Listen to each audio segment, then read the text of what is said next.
गोपीजनवल्लभा गिरिवरधारी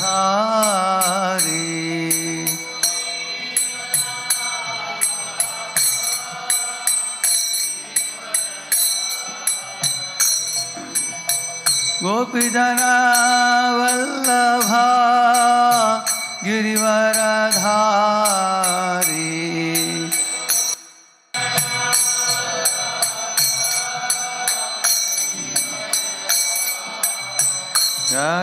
यशोदानन्दन व्रज जनरञ्जन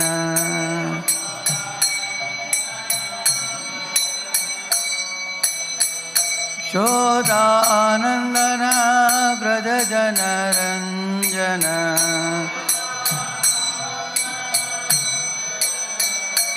यमुना तीरा वनचारी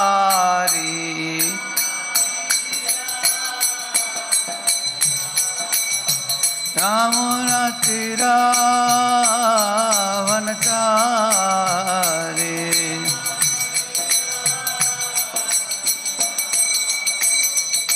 जय राधा माधवा कुंज विहारी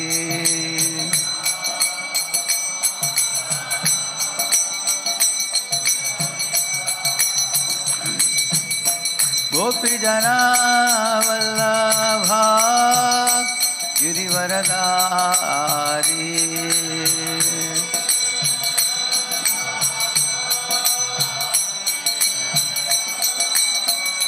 यशोदानन्दन व्रज जनरञ्जन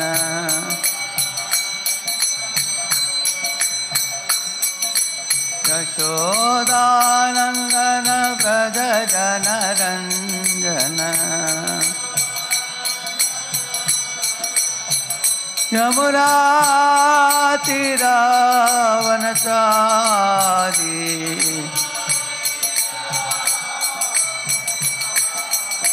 जय राधा माधवा कुंज विहारी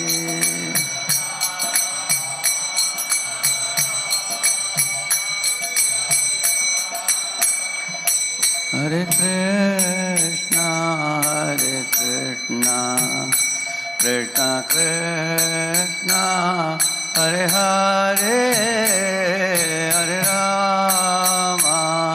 हरे राम राम राम हरे हरे हरे कृष्णा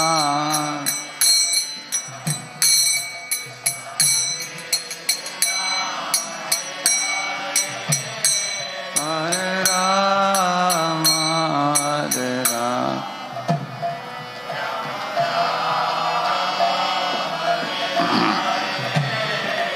हरे Krishna Krishna Krishna Hare Hare Hare Ram Ram Ram Hare Hare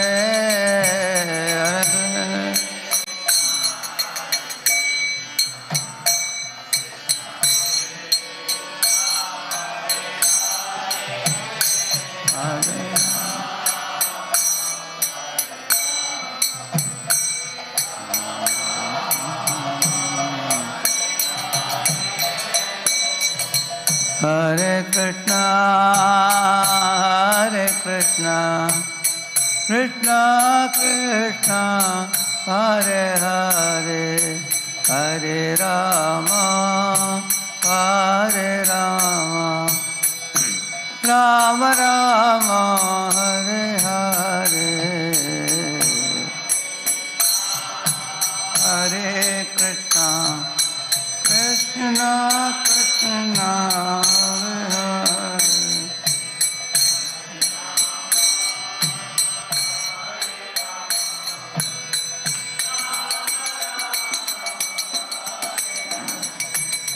Hare Krishna, Krishna Krishna, Hare Hare, Hare Ram, Ram Ram, Hare Hare.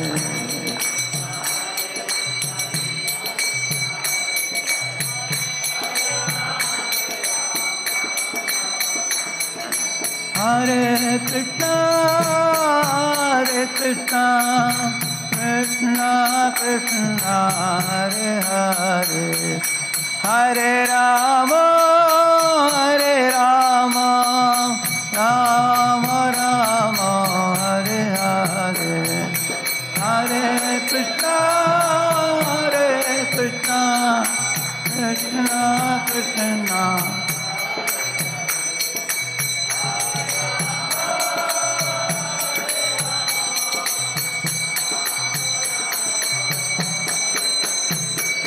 Hare Krishna, Krishna Krishna, Hare Hare, Hare Ram, Ram Ram, Hare Hare.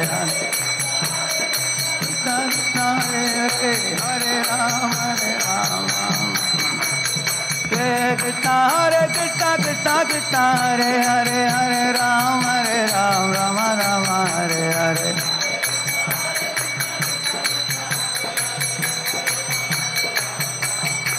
Hare Bol, Hare Bol, Hare Bol, Hare Bol, Hare Bol, Hare Bol. Om Vishnupada Paramahamsa Parivrajagacharya Ashtottara Shatashri Srimad Divine Grace Abhay Charanarvinda Bhaktivedanta Swami Srila Prabhupada ki Ananta Koti Vaishnava Vrinda ki Namacharya Haridas Thakur ki प्रेम से कहो श्री कृष्ण चैतन्य प्रभु नित्यानंद श्री अद्वैत गदाधर श्रीवासादि गौर भक्त वृंद की श्री श्री राधा कृष्ण गोप गोपीनाथ श्याम कुंड राधा कुंड गिरि गोवर्धन की ब्रजभूमि वृंदावन धाम की मथुरा धाम की द्वारकापुरी धाम की पुरुषोत्तम क्षेत्र जगन्नाथपुरी धाम की श्री मायापुर नवद्वीप धाम की गंगामय यमुनामयी की भक्ति देवी तुलसी देवी की समावेत भक्त वृंद की All glories to assembled devotees, all glories to assembled devotees, all glories to assembled devotees, all glories, all glories, all glories to Shri Guru and Shri Gauranga. Om Ajnanatimirandasya Jnananjanashalakaya Chakshuvanmilitam Jena Tasmai Shri Gurave Namaha. Shri Chaitanya Manobhishtam Stapitam Yena Bhutale Swayam Rupa Kadamakhiyam Tadati Swapadantikam Vandeham Shri Guroho Shri Yuta Padakamalam Shri Gurun Vaishnavamscha Shri Rupam Sagrajatam Sahagana Raghunathanvitam Tam Sajivam Sadvaitam Savadutam Parijana Sahitam Krishna Chaitanya Devam Shri Radha Krishna Padan Sahagana Lalita Shri Vishakhanvitamscha Nama Om Vishnu Padaya Krishna Prishtaya Bhutale Shrimate Bhakti Vedanta Swamin Niti Namini Namaste Saraswate Deve Gauravani Pracharine Nirvishesha Shunyavadi Paschatya Deshatarine Namo Mahavadanyaya Krishna Prema Pradayate Krishnaya Krishna Chaitanya Namne Gauratvishe Namaha He Krishna Karuna Sindho Deenabandho Jagatpate Gopesha Gopika Kanta Radha Kanta Namostute Tapta Kanchana Gaurangi Radhe Vrindavaneshwari Rishabhana Sute Devi Pranamami Hari Priye Vancha Kalpatarubhyascha Krupa Sindhubhyayevacha Patitanam Pavanebhyo Vaishnavebhyo Namo Namaha Jaya Sri Krishna Chaitanya Prabhu Nityananda Shri Advaita Gadadhara Shri Vasadi Gaura Bhakta Vrinda Hare Krishna Krishna Krishna Hare Hare Hare Rama Rama Rama Hare Hare Om Namo Bhagavate Vasudevaya.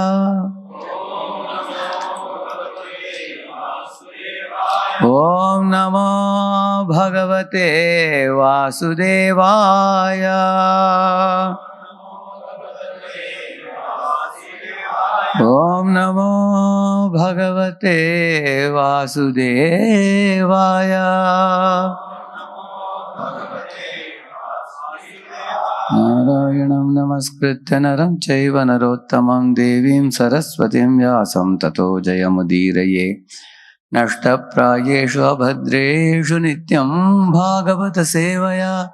Bhagavatyuttama shloke bhaktir bhavati naishtiki.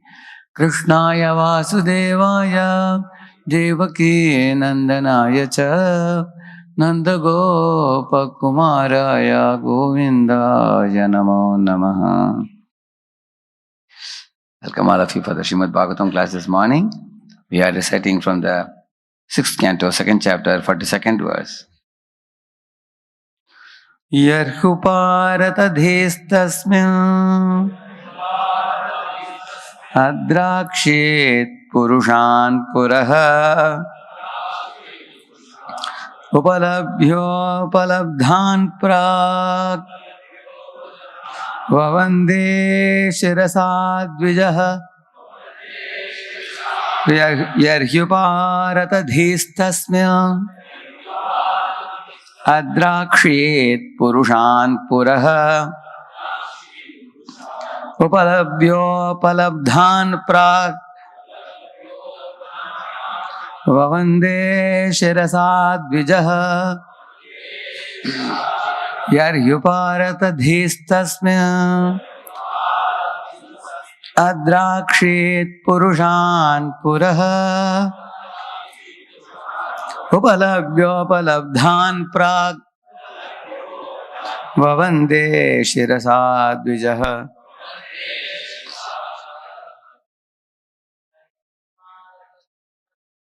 Yarhyuparatadhistasmya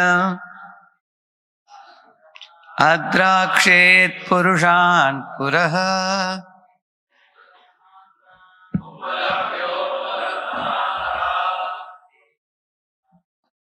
Vavande Shirasadvijaha. Mataji?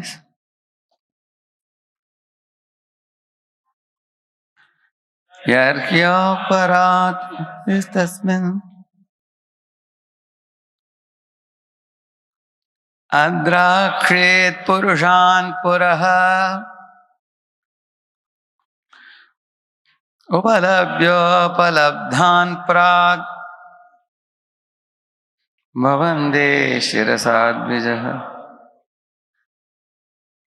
Yarhi, when Uparatadhihi, his mind and intelligence were fixed.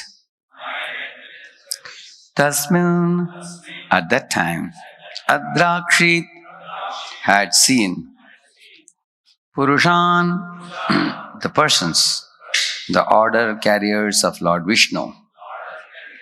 Puraha, before him. Upalabhya, getting. Upalabdhan, who were gotten. Prak, previously. Vavande, offered obeisances. Shirasa, by the head. Dvijaha, the Brahmana. Translation purport by His Divine Grace, A.C. Bhaktivedanta Swami Srila Prabhupada ki. When his intelligence and mind were fixed upon the form of the Lord, the Brahmana Ajamila once again saw before him 4 celestial persons. He could understand that they were those he had seen previously, and thus he offered them his obeisances by bowing down before them. Please repeat. When his intelligence and mind were fixed upon the form of the Lord, the Brahmana Ajamila once again saw before him 4 celestial persons. He could understand that they were those he had seen previously, And thus he offered them his obeisances by bowing down before them. Purport by His Divine Graces, Bhaktivedanta Swami Prabhupada. The Vishnudutas who had rescued Ajamila came before him again when his mind was firmly fixed upon the form of the Lord. The Vishnudutas had gone away for some time to give Ajamila a chance to become firmly fixed in meditation upon the Lord. Now that his devotion had matured, they returned to take him. Understanding that the same Vishnudutas had returned, Ajamila offered them his obeisances by bowing down before them.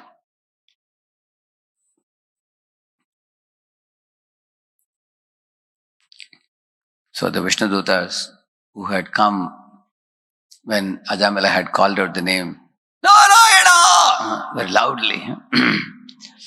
At that time, Lord Narayana had sent these Vishnudutas to cut off the ropes of Yama Dutas, noose of Yama Dutas.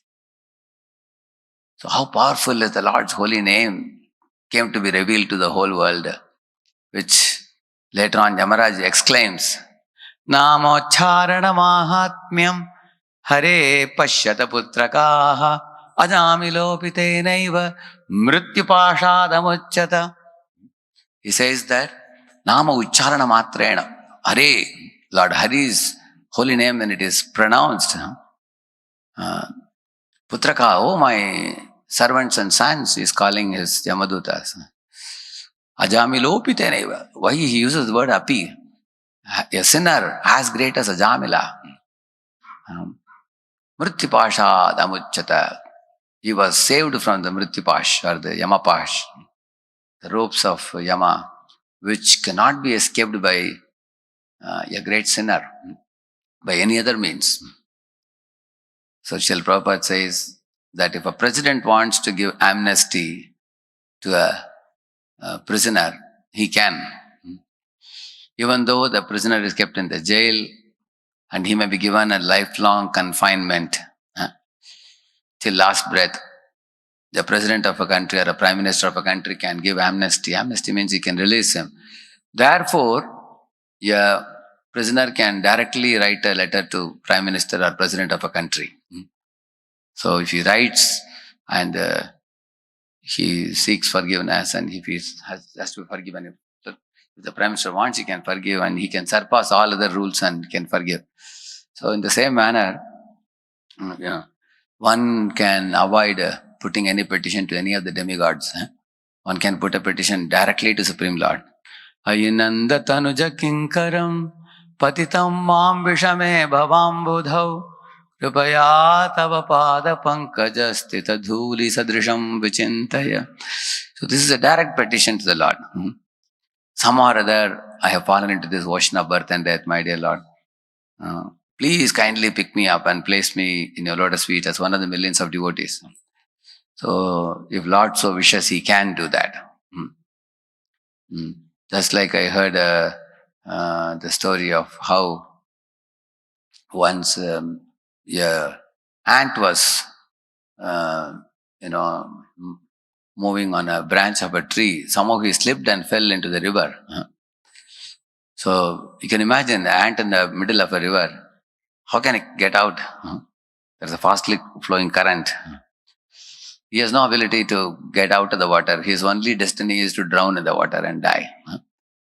But there was a bird, there was a pigeon sitting in the branch of the tree. He looked down and took pity on the ant, and he plucked the leaf and threw it. So the leaf became the boat for the ant. Jai Shri Radha Chandra ki. So immediately the ant could board the leaf, and the leaf took him to the shore, the bank of the river. Then again he could climb up the tree peacefully. So that pigeon is like the pure devotee who takes pity to save us. And the leaf he puts is the path of devotional service, 64 regulative principles that our acharyas have instituted for saving us.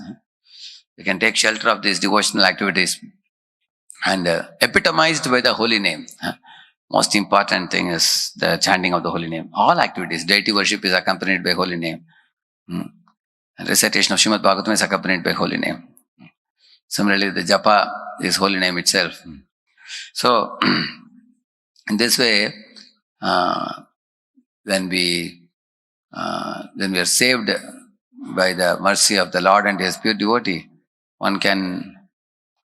That's what even Yamaraj was amazed by seeing the power of one holy name. So now, yes, it is true that when Yamapash was cut, Ajamila was liberated from the ropes of Yama. So he was amazed when he saw the Vishnuduta's effulgent body. They were having 4 bluish arms, bluish body with mukut and kundal. They looked exactly like Lord Vishnu. So, like one man came to a temple and asked, "What is this? You have kept Vishnu outside on either side." Because nowadays people don't get to hear so much katha directly. So he was thinking it's Lord Vishnu standing at the entrance of Balaji temple. So I told him, "This is Vishnu Duta." So he was surprised. He asked, "What is the difference between Vishnu and Vishnu Duta?" I was explaining to him, because now times have changed. People don't get to hear Ramayana Katha, Mahabharat Katha. So much. People are into so many other movies and TV serials. So one should know the difference between Vishnu and Vishnu Dutas. Vishnu Dutas look exactly like the Lord, but they are servants of the Lord. So both Ajamila and Yamadutas were amazed by seeing the form of Vishnu Dutas. Their effulgent forms, their smiling faces, and their bodily decorations, and their forearms with Shankachakra Gada Padma. They were lighting up the whole atmosphere there. So they are servants of Lord. So Prabhupada says, when in America, when HareKrishna devotees would go out in the streets to distribute books and do Harinam Sankirtan, one professor noticed and then came to Prabhupada and said, "Swamiji, how is it that in your movement all your people are so effulgent? They have cheerful faces and effulgent faces when they are out in the street. These boys and girls, we have seen how they were before. They had long beards and long mustaches, long hairs, and they were stinking with nasty smell of liquor and smoke and drugs and everything. How they have become so transformed." Prabhupada said, "This is my magic. I gave them the holy name. By holy name they have become transformed." So Vishnu Dutas are also Lord's servants. They are very effulgent and very brilliant looking. And Prabhupada also said to devotees later, actually when devotees eat pure prasadam offered to Lord, the heart is purified, mind is purified, body is purified. And those who eat pure prasadam, their manners change. The way they speak, the way they deal, the way they behave, it's totally changed. Ahara shuddhau, sattva shuddhi. Sattva shuddhau, dhruva smriti. Smriti lambe grantinam vipramokshaha. This verse says that when you, sattva shuddha means mind is purified. When you eat prasad, the mind is purified. And mind is purified because mind is like the microprocessor where you write a good program or bad program, and the servo motors like hands and legs move accordingly. So if you write a pure program, mind is purified, then hands, legs are purified. Your purified hand offers agarbatti to Lord.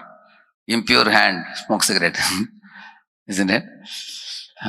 So what activity we will do with our hands and legs and genitals and rectum and speech and everything will depend on what our mind is, because mind is the boss of the senses.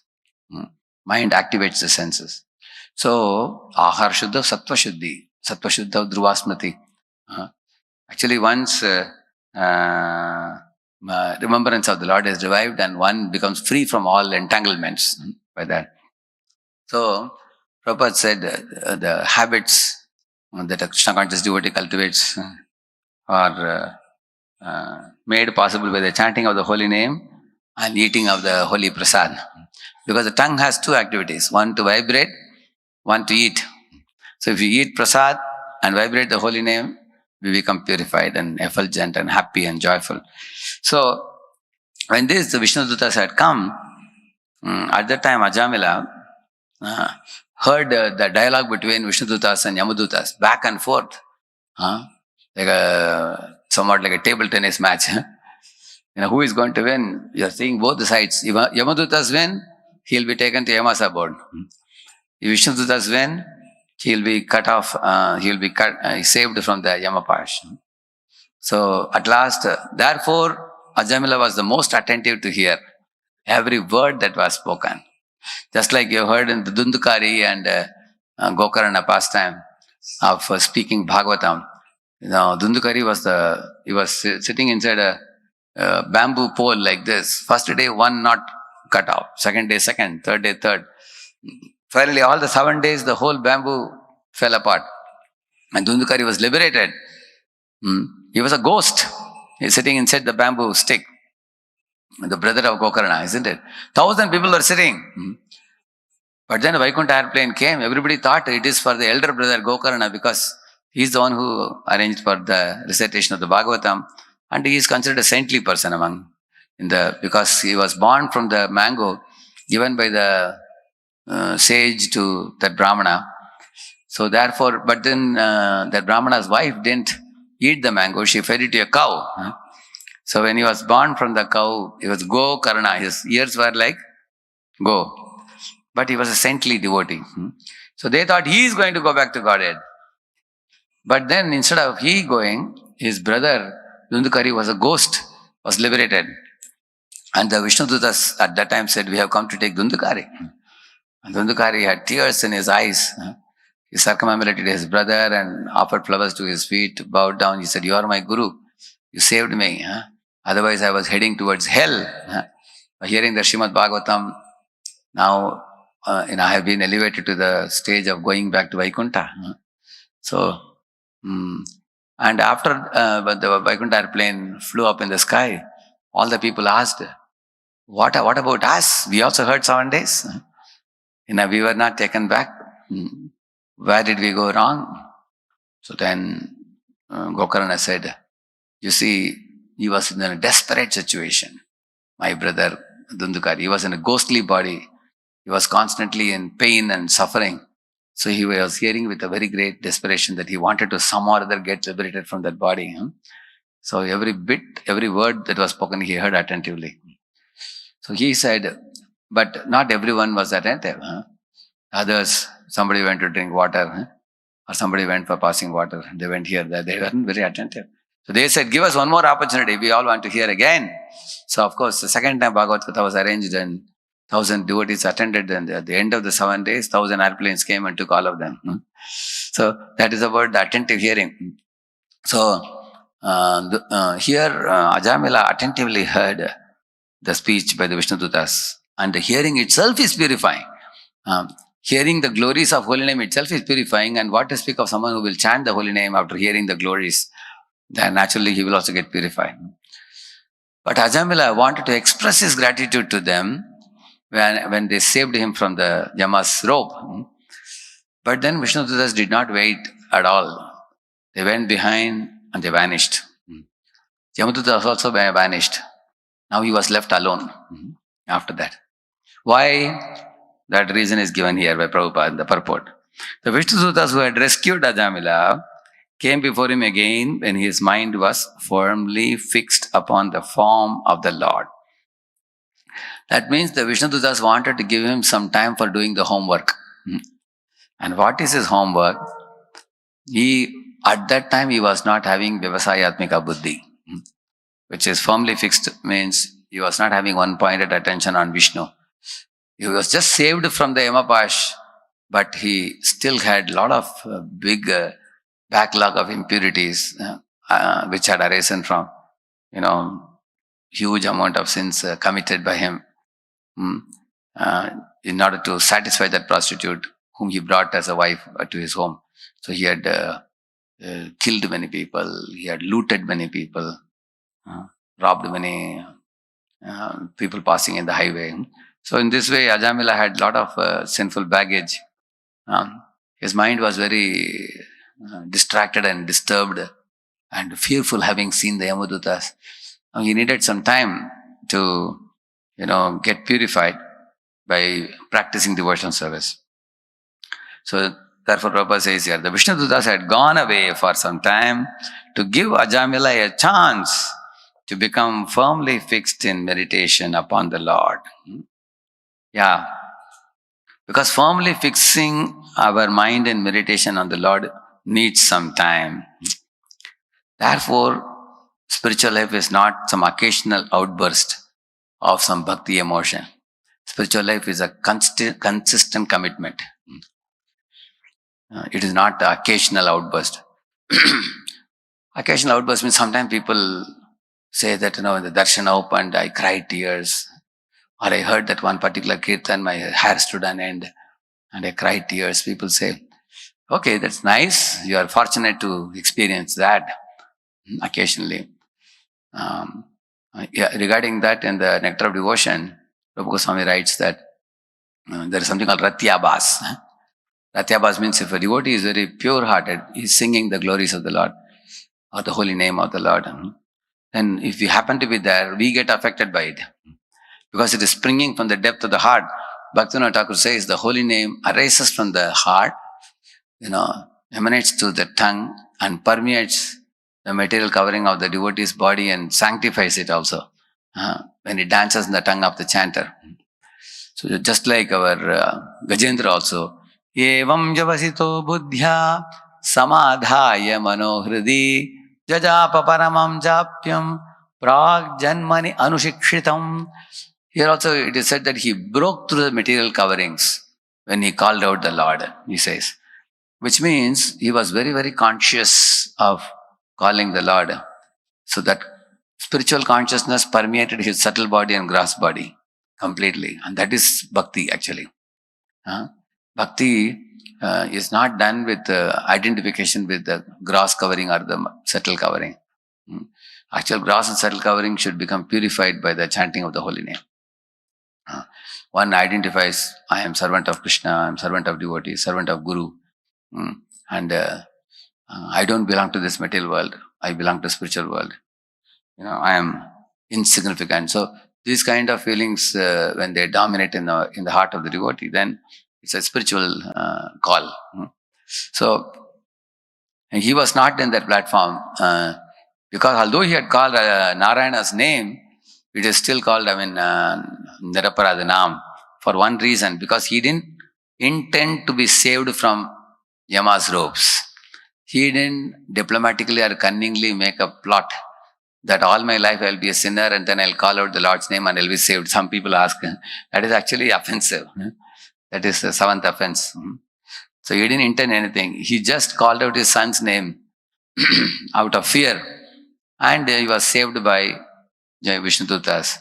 So, but now Jamila needed time to prepare his consciousness to return back to Vaikuntha. So they gave him that time. So this teaches us one very important lesson, that in the path of bhakti we need to cultivate patience. If one is not patient, one wants some quick results, then one will get fed up with the difficulties in the path of devotional service. Actually, we should invest our consciousness in what am I doing for Krishna, not on what Krishna is doing for me. Because if we focus our attention on how millions of lifetimes I have turned away from Krishna and I have wasted my opportunity in many, many human forms. Now, at last, I am allowed to live in the association of devotees. And I have got a Vaishnava Guru. I have got a very nice process in the path, which I am following now. Actually, this is our joy. I am rightly situated. Our greatest joy is that I am rightly situated in the right association and I am doing the right activity. Right activity in right association and right kind of guidance, and we have the right compass to attain the ultimate perfection in life of love of God. So this is our joy. Actually, what do I deserve? I don't deserve to go back to Godhead. I don't even deserve the association in which I am kept. I don't even, because this is a moment for practicing pure devotional service, and I have come with a baggage of so many unwanted things from the outside world. So I am like a black sheep amongst white sheep. or I am like a duck among swans. But I am also allowed to move along with devotees. I can stay with devotees. They allow me, they give me some prasadam, they keep me in their company, they teach me a nice devotional service knowledge, and they engage me in some devotional service. Actually, when I picked up devotional service, this was one of my early day feelings, that I come from a very impersonalistic background before, having studied so many Mayavad philosophy and everything. So I exactly felt like a duck among swans because the impersonalist philosophy is diametrically opposite to personalist philosophy. Personalist philosophy teaches how you are insignificant, servant of the Lord, and the impersonalist philosophy teaches you, I am Parabrahman. It's just the opposite of that. So how offensive it is. So although I was practicing offensive path, how Krishna brought me into this devotional path, it is very great Mahat Kripa of the Vaishnavas. So therefore, my only expectation was that if I can all my life remain with devotees and remain loyal to Guru and Guru Parampara and faithfully study this, practice this and preach it, it's a very big achievement. And we don't have to achieve anything else. If you have to achieve the spiritual world, that is not in our hands. That is in Krishna's hands. If he wants to take us back, he will take. Or if he wants us to be born a million lives more, he may ask us to be born million lives. But even million lives of being a devotee is a wonderful thing on this earth. Because devotional life here and devotional life in spiritual world is not much different. It's very similar. Actually, if we are able to practice devotional life properly here, we will experience the same joy here, what we will experience there. So, therefore, if we are grateful for the position in which we are put, then there is no other expectation from the Lord, or no other demand from the Lord, no feeling of victim that this was not given to me, that was not given to me, this person doesn't understand, that person doesn't understand. We are grateful for being kept in this association, no matter the difficulties around us are due to our own imperfections in our subtle body, which is imperfections in our attitudes and imperfections in our anarthas, which actually cause us more. Actually, we create trouble for ourselves. So therefore, that homework has to be done for cleansing that mind. That's why he was given the time in order to become a firmly fixed up devotee. Vyavasayatmika buddhir ekya kurunandana. He was distracted by that prostitute. He was distracted by the attachment to his small son. He was distracted by sinful activities of beating and killing and robbing people. So he had become distracted by these nefarious activities. So now he is frightened now after this episode of Yamaduta's coming and Vishnuduta speaking and everything. Now he has to take out time to study the scriptures, live in the association of devotees, which Ajamila is going to do now. He will go to Haridwar and stay in a Vishnu temple, study Bhagavatam, chant the holy name, worship the deities, eat prasadam, take bayam and daily take bath in Ganga. All the pure activities he will do now. So devotional service means it's not just a theory. We have to study the devotional literature and we also have to practically perform it. To get pratyaksha avagamam dharmyam susukam kartum aveyam. It should be practiced. Theory and practice both are required. And even if we have theoretical knowledge and even if we're practicing, it is still not complete unless we live in association of devotees. Because otherwise, there are people who practiced individually on their own, but they never got an opportunity to cleanse their false ego by humbling themselves to other devotees. So, living in the company of devotees and surrendering our heart and life to a guru and faithfully following the instructions and then studying the scriptures under that sacred guidance and implementing practically in our lives and rendering what is that Krishna anukulyena Krishna anushilanam bhakti ruttama. So it should be anukul, it should be anushilanam. Kaya vacha manasa pravritti nivritti, everything One should know body, mind, words, how to engage in devotional service, how body, mind and words should be withdrawn from that which is unfavorable to devotional service. Then only the mind will become fixed up. Now Srila Bhaktivinoda Thakur in the Chaitanya Shikshamrita talks about these 10 items given in the Patanjali Yoga Sutra. Yama, Niyama, two things like this. Ahimsa, Satya, Steya, Brahmacharya, Aparigraha, Yamaha, Shaucha, Santosha, Swadhyaya, Japa, Ishvara, Pranidhani, Niyamaha. So he says that if these 10 items are done, the mind will come to a ground level, he says. Two things he says. Mind will become calm, mind will become strengthened, he says. So this is given in the Patanjali Yoga Sutra as the first two steps. Ahimsa means don't injure others by even thought or word or deed. And Satya means always speak truth, never speak lies, and never cheat anybody, and never be duplicitous. Asteya means don't steal others' commodities or property, and don't steal the credit that is due for others. If somebody deserves the credit, honestly give it to them, appreciate them. Don't steal. And Brahmacharya means one should not, Sripad Ramanacharya says, Brahmacharya means one should not look at members of the opposite sex with the eye to enjoy. He says, what to speak of further things? You can say many more things. There are 8 things Yajñavakya says.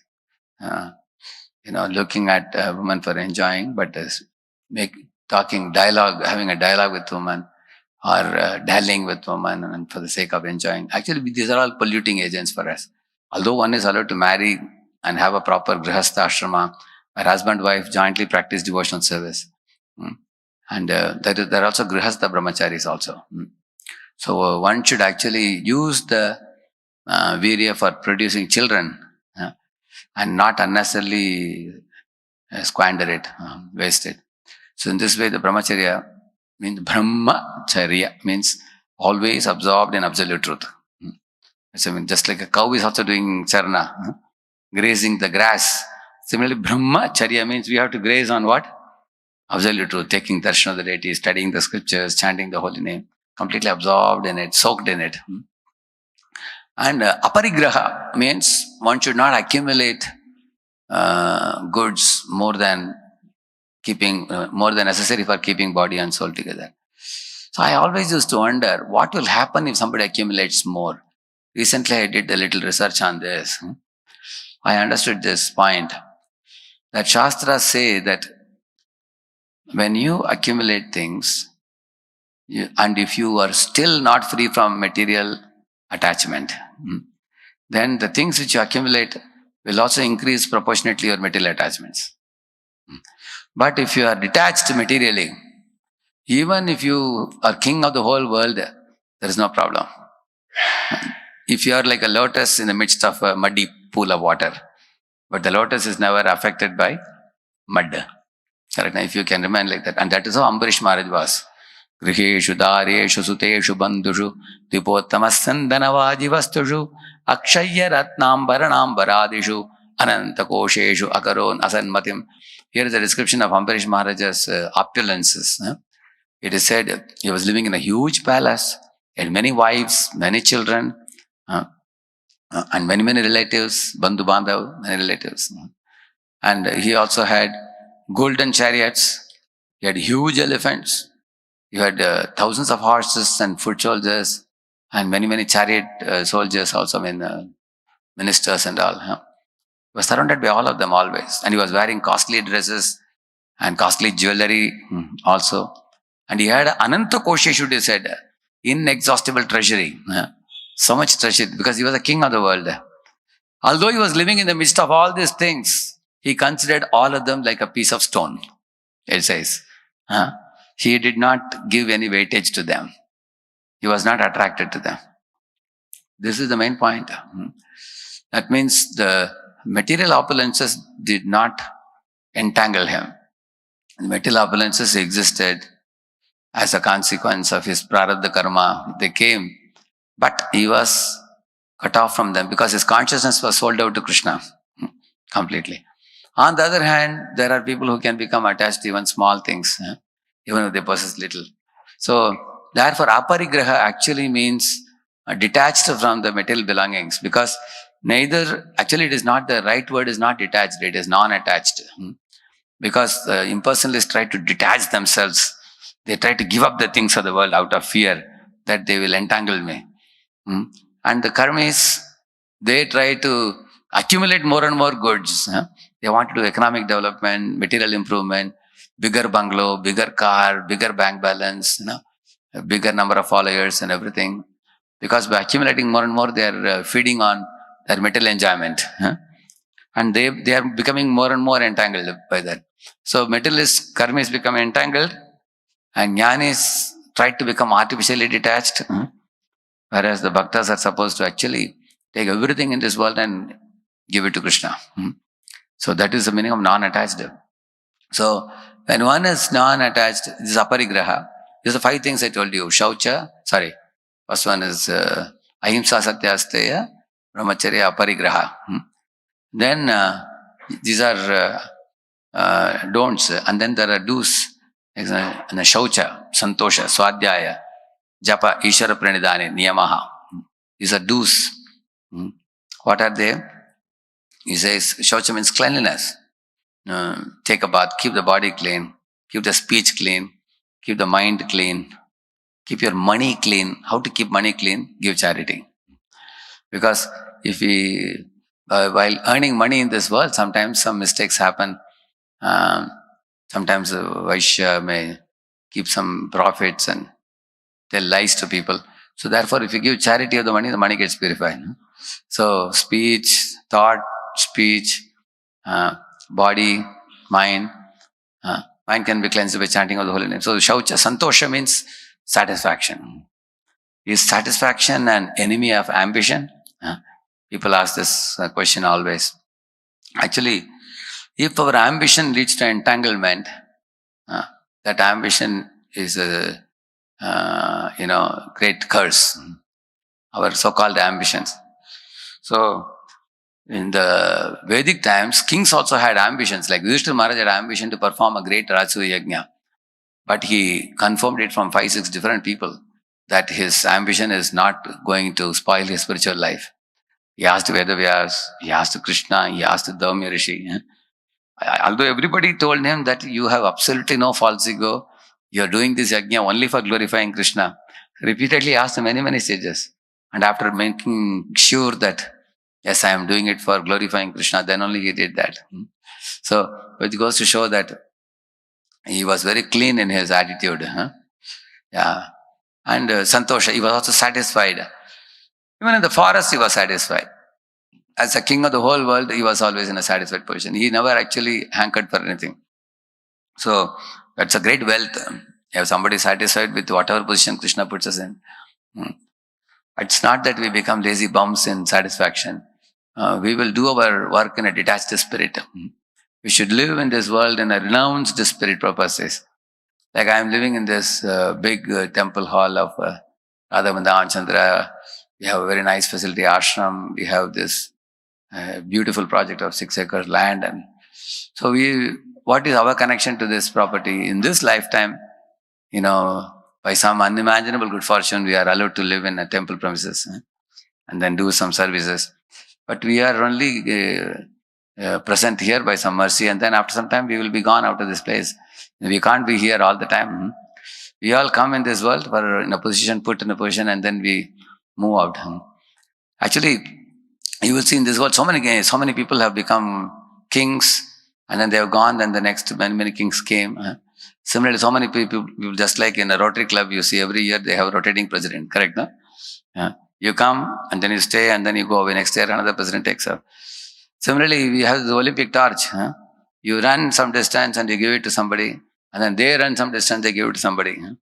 So we may be given some responsibility. That responsibility, we have to fulfill it with dedication, with commitment, with sincerity, with seriousness.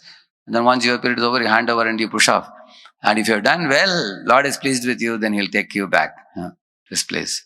So, therefore, we should be satisfied and contented with our lot, what God has allotted for us. At the same time, when it comes to pleasing Guru and Krishna, one should put sweat and toil in making an effort to please them, not for our self-aggrandizement. So, Shaucha, Santosha, Swadhyaya, study of the scriptures. Study of scriptures means we should search Krishna in the scriptures. When you turn to the pages of the scriptures, as soon as we get to, like Mahabharata, you read, it's full of politics. Full of so much of duplicity and cheating and looting and all kinds of things happens in Mahabharata. But the beauty of Mahabharata is, still we read it because who is present? Krishna is present.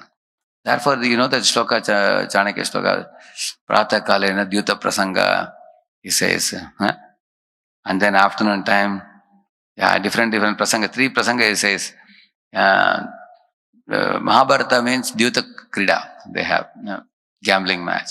Similarly, Ramayana is all about Ravana chasing after Sita, correct now? Like that.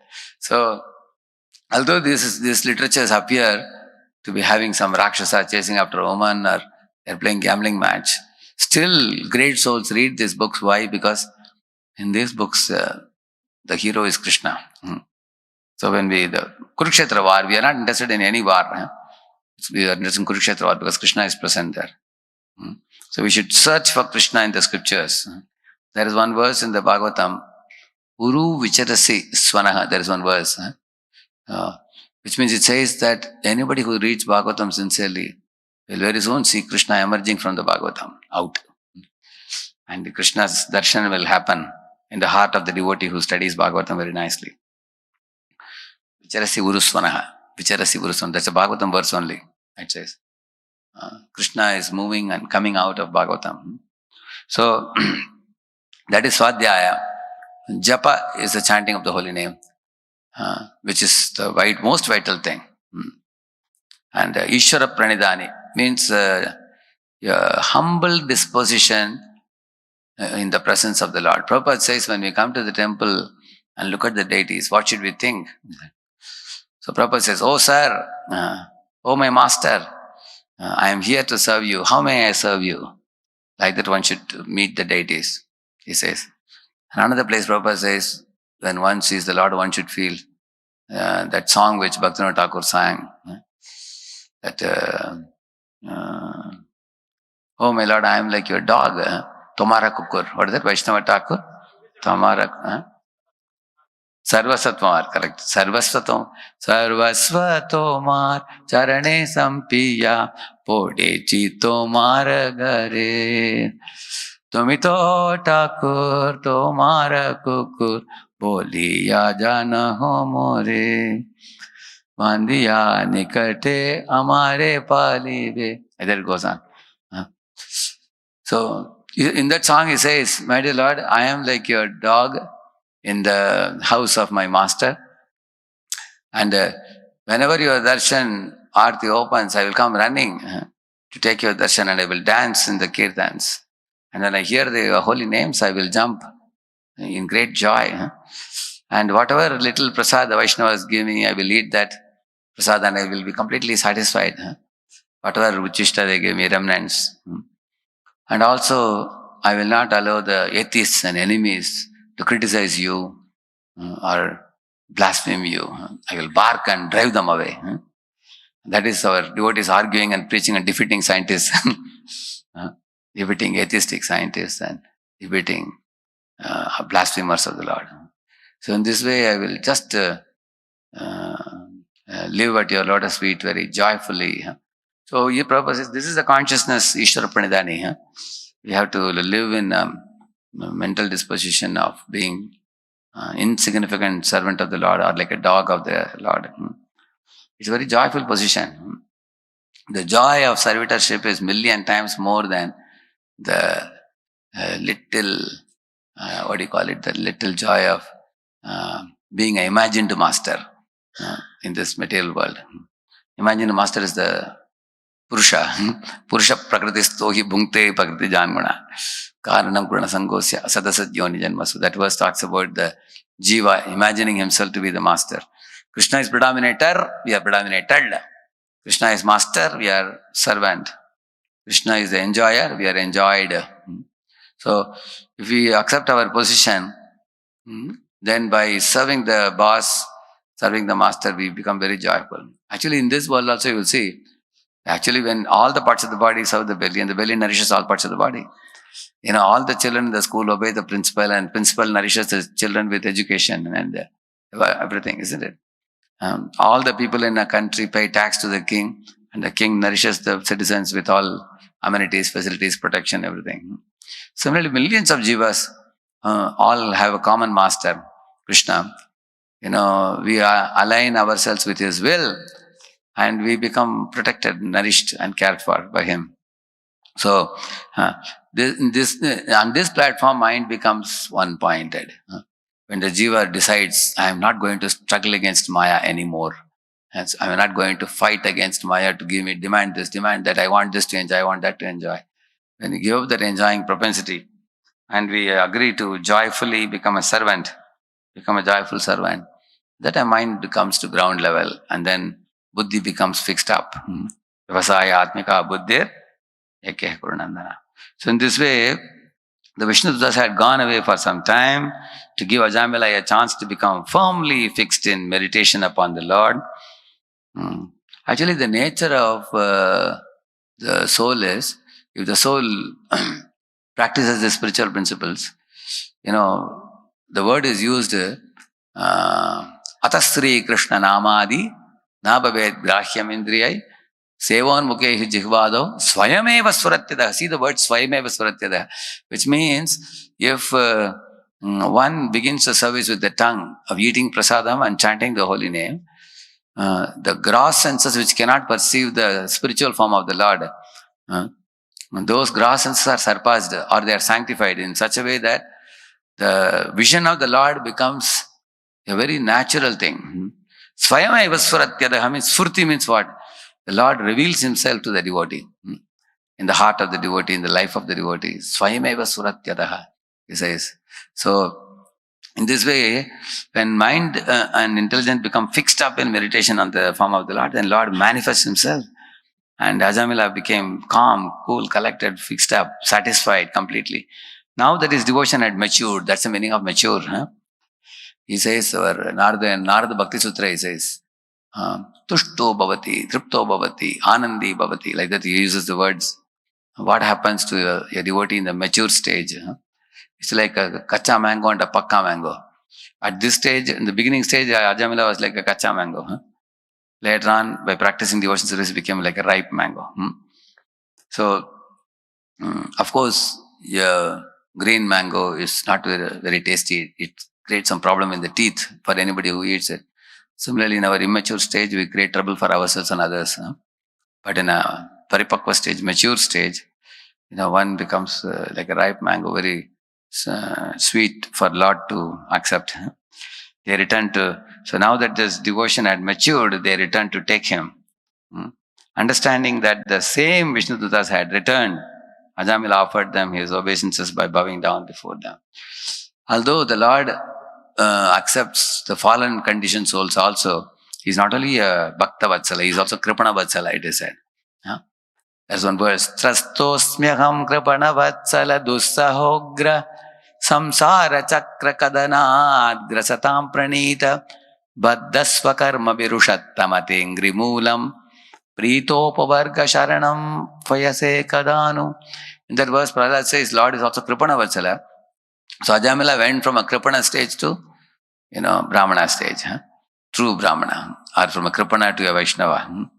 So, what the Lord does, if when the Lord decides to give mercy to a conditioned soul through the holy name or the holy prasad or anything, he does some magic like this, as he did in this past time, and then he puts Kripana under the custody of a devotee, because we need to become an apprentice under a great Vaishnava, and then by being an apprentice, we get gradually trained and cultivate devotional service, Anushilanam we do, and then we get purified.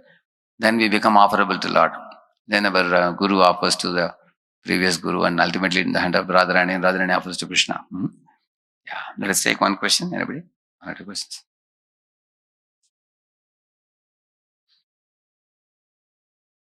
Yeah, there's a hand up.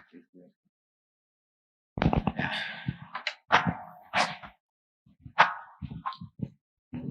Two questions actually. So you mentioned Yudhishthira Maharaj asked permission about this yajna to multiple sages. So in our life also we sometimes feel asking question to someone, but then if you don't get the desired answer, is it okay to ask to someone else also? Yeah, actually, I would ask somebody who is my mentor first.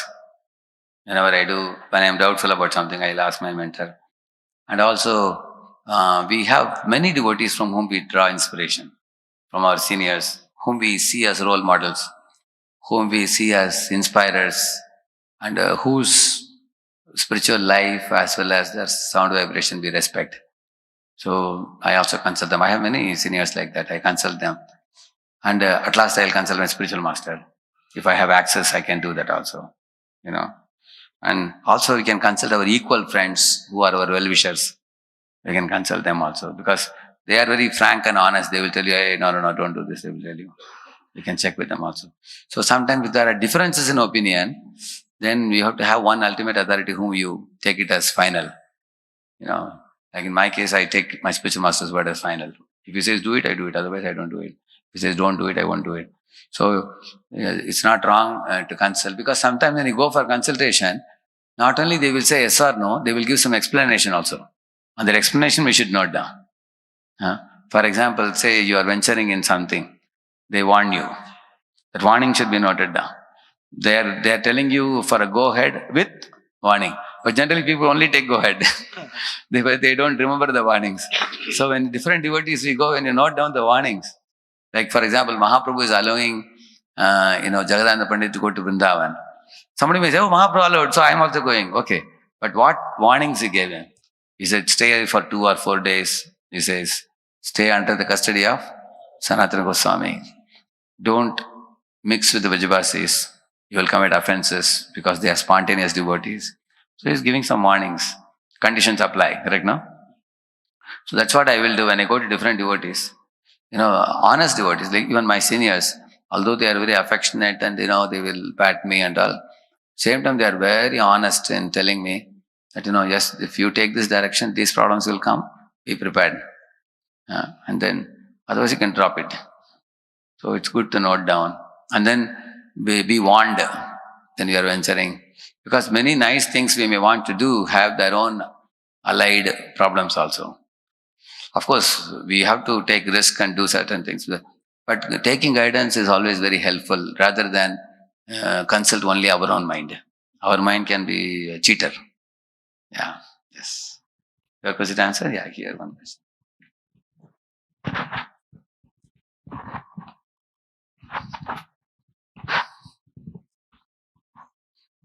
Hare Krishna Prabhuji. You said that bhakti is not done with gross and subtle covering, but it purifies gross and subtle covering.